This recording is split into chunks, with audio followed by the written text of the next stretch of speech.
cinema matinee. I ain't got $7.50 to pay. The movie that shows us just how gay straight male friendships are. Or can be. Yeah. Because I think that underneath all this, every guy has some like a phantom vagina. Oh, yeah, and totally. You could have, like, these tentacles that come out of it with, like, spew purple. Damn, man, you watch way too much anime. I Love You, Man, which is the movie we're talking about right now. I really like the way this movie is structured. It's because this movie is a romantic comedy, but It's between two guys. But it's between two guys. Straight guys. I felt that they were just mining the same kind of material that we found in the TV show Friends, because that was a long-running gag on Friends where Joey and Chandler would constantly have the romantic comedy fights and the relationship fights, but it's two guys having a bromance. Well, thank you for educating us on that, because Leon and I are black and we don't watch Friends at all. Hey, I'm white and I don't watch Friends at all. Paul Rudd is a guy who's about to get married and has a hot-ass wife. You know who that is? Who? She's Rashida Jones. She's Quincy Jones' daughter. That's Quincy Jones. No wonder she's so hot then. Wait, you had the hot for Quincy Jones? I want to be Quincy Jones' best friend. He has a hot wife, and it's hard to figure out because he's such a dork. I mean, this guy is such a dork that he does not have any male friends. When you say the word dork, people are thinking of Cyrus. What this guy is, I'm a geek. He's a girlfriend guy. Like his gay brother, and Andy Samberg playing his brother, outlines it perfectly. He said, "You're a girlfriend guy. You're the kind of guy who, when you get a girlfriend, you blow off your male friends and you wrap your life completely around her." And when he's hanging out with these women, he doesn't seem like a dork. He's in his element. He's totally natural. Yeah. They Oh, love yeah. him, which, by the way, guys, will not get you laid. So when he proposes to his girl and says, "Let's get married," he finally realizes, like, you know what? I really don't have anybody to be my best man. Paul Rudd runs into Jason Segel's character at Lou Ferrigno's open house of all places, and he clicks with this guy. And Paul Rudd is giddy over having a new friend, to the point where he's even like, as guys do with girls, should I call him? Oh, I'm scared to call him. Should I call him? And from that point on, they form this friendship. And of course, we get all the ups and downs of what we see in a regular romantic comedy. But this movie is a riff on all those cliches, Yes. and that is why it works. I really like the contrast that Jon Favreau, his character, offered to the film, because he was a real man's man, to the point of being an asshole most of the time. But then there were other times when I was like, yeah, dude, I'm right there with you.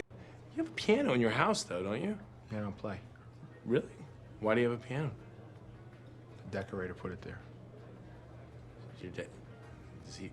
I thought no one plays. I'm gonna go check on the table. All right. Yep. Oh, yeah, I because see what you're saying. you totally understand, like, dude, this guy's a No, Jon Favreau is fun in this, because at first I thought, man, this guy's a total asshole. But then you got to think, Paul Rudd is the hugest dork, and that's one of my complaints, is that whenever I saw him by himself, he just a little bit, he annoyed me. There's way too much of the humor that's built on the cringe factor of Paul Rudd's awkwardness. On the other hand, Jason Segel is hilarious to me in this movie. From the moment they introduce him, where he's predicting where a guy's gonna fart, I'm thinking, I like this guy, and I can see why somebody would want to be best friends with him. Look, that guy needs to fart.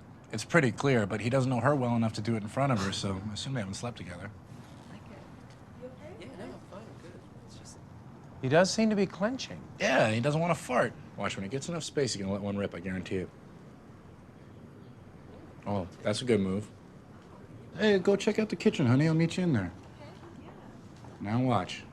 He's making his move slowly but surely. Watch the leg. Wait for it. Wait for it. Fart. Boom. That's a fart. That's a fart. Oh my God. Look at him. Crop dusting across your open house. It's a disgrace. He's the kind of best friend that every guy wants to have, because he's going to do and say those things that you considered doing but thought better than. Most of the comedy here is clearly improv comedy, and so it's great jokes that are great in the moment, but rarely build to anything throughout the film. That was what I was thinking. I was like, this is a cute comedy, but it's never like rolling in your seat hysterical. It's like, this is the very definition of a matinee comedy for me. What goes for me for a full price movie is rewatchability.